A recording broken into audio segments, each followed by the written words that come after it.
Sekarang dijadikan ibu kota Kabupaten Jayawijaya. Oh, yang Wamena itu diambil dari nama kakek ini? Kakek saya. Iya. Lalu tete saya itu Kurulu Mabel.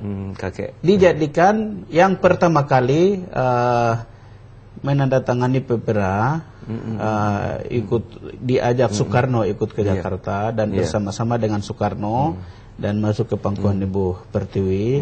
Itu ada beberapa kepala suku, Silo Soekarno Doga, Kurulu Mabel, Ukum Herik Aso, nah Olokoma Aso atau Ukum Herik Aso. Nah mereka ini dibawa oleh Soekarno dan mereka adalah pendiri bangsa ini, termasuk ini cukup didengar nggak oleh masyarakat Papua ya, kepala suku dibanding mendengar bupati atau malah gubernur.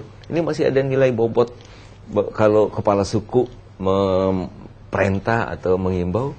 Sejauh mana ini masyarakat mendengar? Saya kira kita di Papua itu ada sekitar 200 lebih suku. Lalu kalau kita di suku di gunung sana itu lebih dominan mendengar kepala suku daripada mendengar pemerintah. Kalau kepala suku katakan kita kerja bakti, ya kerja gotong royong bersama-sama. Tapi kalau kepala suku bilang jangan kerja, ya nggak bisa kerja begitu. Iya, tapi Bung Jimmy, di sana kan juga kita tahu banyak sekali kepala suku, puluhan mungkin ratusan kali jumlahnya ya. Bisa aja partai yang lain pun menggunakan kepala suku yang lain. Sehebat atau sebesar apa ini kepala suku Lembah Baliem ini? Keturunan dari Jimmy.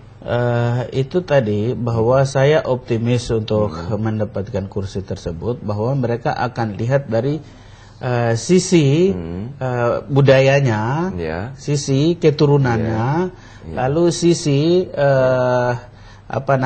sebagai anak gunungnya. Nanti mereka akan lihat dari situ, sehingga kita tidak bisa katakan saya anak kepala suku, saya harus begini, saya harus begini. Tapi yang akan menilai adalah rakyat kecil. Nah, sehingga yang akan memilih kita adalah juga rakyat kecil. Nah, ini juga ya, lembah atau gunung itu selalu ada kesannya paling terkebelakang ya di Papua kan ya. Nah, itu ada kesengajaan atau memang tidak mau maju atau ada penekanan atau seperti apa? Ya, kalau kita dibilang ketertinggalan, keterbelakangan, lalu masih primitif.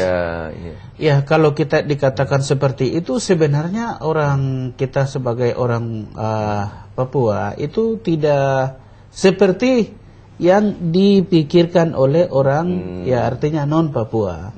Sebenarnya kita semua adalah Anda tidak melihat itu sebagai masalah persoalan. Ini kan hanya stigma yang dilekatkan mungkin oleh orang luar. Jadi nggak ada masalah sebenarnya soal kebodohan, keterbelakangan. Ya, dia pakai koteka juga, itu suatu bagian dari adat budaya itu. Saya kira ini memang masalah besar, beban. Justru masalah ini yang mau diangkat oleh Partai Barnas menjadi contoh untuk partai lain, supaya partai lain juga tahu bahwa seperti beberapa pemikir-pemikir nasionalis ini menempatkan orang-orang Papua, karena kenapa kita Papua tidak sejahtera?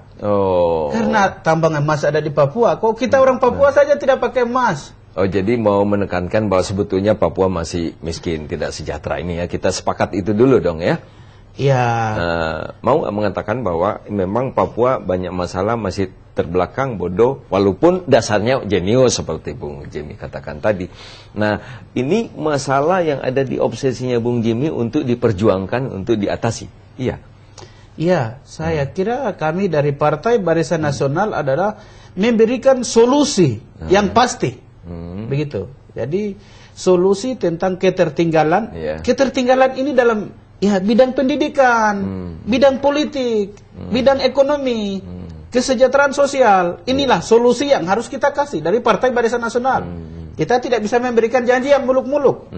Nah, itu yang saya sedang jalan dari rumah ke rumah, sosialisasi bahwa saya tidak bisa memberikan janji. Saya akan bikin jembatan, saya akan bikin jalan, saya akan bangun rumah. Loh, kemarin kita pilih partai banyak tapi janji di atas janji. Orang Papua ini selalu makan janji angin surga. Setelah kita dapat tidak pernah kita disejahterakan. Itu kan menjadi persoalan. Nah, kalau Bung Jimmy masuk ke Senayan atau banyak anak buah di sana ya menjadi anggota DPRD, bagaimana caranya? Bukan janji tapi action. Ya itu kan harus bersama-sama, ini menjadi suatu sistem di dalam pemerintahan daerah dan pusat yang harus memberikan anggaran. Kalau anggaran juga tidak cukup. Ya, saya kira saya diutus oleh orang-orang tua yang masih pakai noken, yang masih koteka. Mereka suruh saya duduk di Senayan, ya saya tetap memperjuangkan nasib rakyat kecil. Seperti mereka minta apa, ya saya harus berjuang dan taruhan. Saya akan coba, karena Partai Barisan Nasional memberikan solusi yang pasti, tidak bisa memberikan janji di atas janji. Nah, seperti itu. Sekarang ini ada keterwakilan nggak oleh putra Papua asli di Senayan ini terhadap masyarakat Papua, apakah untuk lembah, untuk pegunungan maupun pesisir? Rasanya tidak ada ya. Kemarin ada seperti mungkin kalau untuk gunung saya kira periode kemarin adalah dari PDI Perjuangan, mungkin Pak Lukas sendiri, Pak Lukas, lalu Pak Ruben Gobae, lalu Pak Alex Sesege. Apa kekurangan mereka yang dilihat oleh Bung Jimmy ya? Masih belum gigih memperjuangkan nasib bangsa Papua, masyarakat Papua?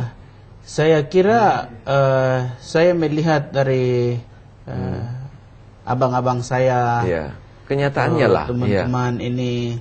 Mereka juga cukup menyuarakan, cukup melakukan, tetapi sekedar dampaknya tidak sampai ke rakyat kecil begitu. Ini yang menjadi persoalan. Apa kurang keras bersuara, kurang banting-banting meja barangkali? Ya? Saya tidak mengerti, tetapi rakyat Papua terus berteriak dan sementara mereka menjerit. Nah, tapi saya tidak mengerti apa yang mereka lakukan, apa yang mereka suarakan itu juga tidak sampai ke rakyat kecil sehingga dikatakan bahwa kita orang Papua masih belum sejahtera dan ini dan itu kan wajar. Kita kalau bicara Papua selalu orang fokus kepada tambang, dan tambang itu adalah tambang Freeport ya, tambang tembaga dan emas di Timika, di Mimika. Nah, apa yang ada dalam obsesi dan benaknya Jimmy mau berbuat apa? Mau merubah nasib melalui tambang ini mestinya seperti apa? Yang perlu dilakukan oleh PT Freeport Indonesia adalah satu, sumber daya manusia Papua perlu diperhatikan. Sekarang memang ada beasiswa yang dilakukan oleh Freeport, tetapi kalau bisa itu sampai saat ini kadang-kadang jalan tapi tersendat. Kalau bisa itu dimuluskan begitu. Itu yang saya akan coba untuk beasiswa Freeport untuk masyarakat, untuk seluruh anak-anak Papua yang ada di perantauan. Kemudian menampung juga warga Papua menjadi pekerja di tambang. Dan itu kan sudah juga dilakukan. Membuat kesejahteraan bagi mereka. Ya, cuman ada juga di sisi lain masyarakat Pak Jimmy ini juga ya tidak sanggup bersaing yang dalam hal mungkin kreativitas, produktivitas. Ya barangkali naluri untuk berjuang lebih gigih dibanding dengan kawan-kawan dari suku lain ini. Bagaimana menjawab itu?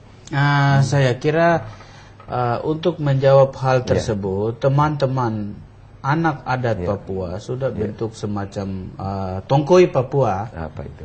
Itu semacam satu kelompok, satu kekuatan anak asli dengan orang non asli yang untuk memperjuangkan nasib rakyat kecil.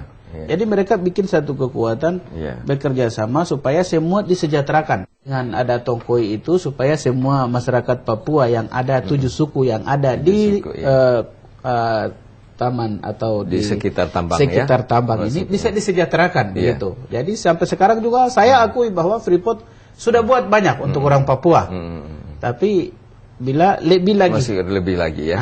Dan juga bantuan-bantuan itu supaya sampai ke tangan yang betul-betul membutuhkan ya. Betul.